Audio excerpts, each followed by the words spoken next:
আরে বেটা তোর কি হয়েছে?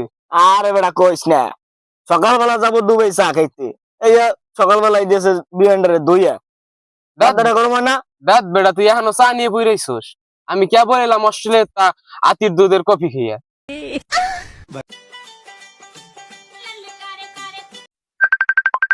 হ্যালো, এ আমার মার্সিডিজ কই রে সকালবেলায় 200 বিমান থেকে আমার ঘরে কান্দায় ওটাইছে মার্সিডিজ নিয়ে।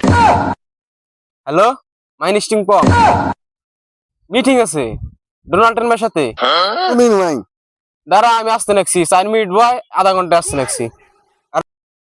তোরা একটু থাক, আমি আসি, ডোনাল্ড ট্রাম্পের সাথে মিটিং করছি। তোরা আধা ঘন্টা আড্ডা দে, আমি 1 ঘন্টা আসতে লাগছি। হ্যালো, আরে বেটা 100 কোটি টাকা হারাই গেছে, এই আবার খোঁজা লাগে?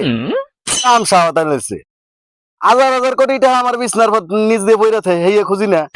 আরে 100 কোটি টাকাটা খোঁজা খোঁজা। কি হয়েছে বড় ভাই?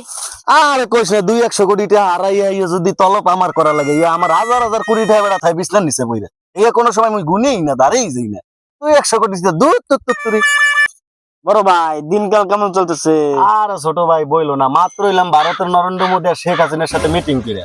শেখ হাসিনার দেশে আনা যায় কি? আরে বড় ভাই বললেনই না, বাংলাদেশে আনে শেখ হাসিনা খাই না। বড় ভাই থাকেন তাহলে, ডুবে যেতে হবে চা খেতে।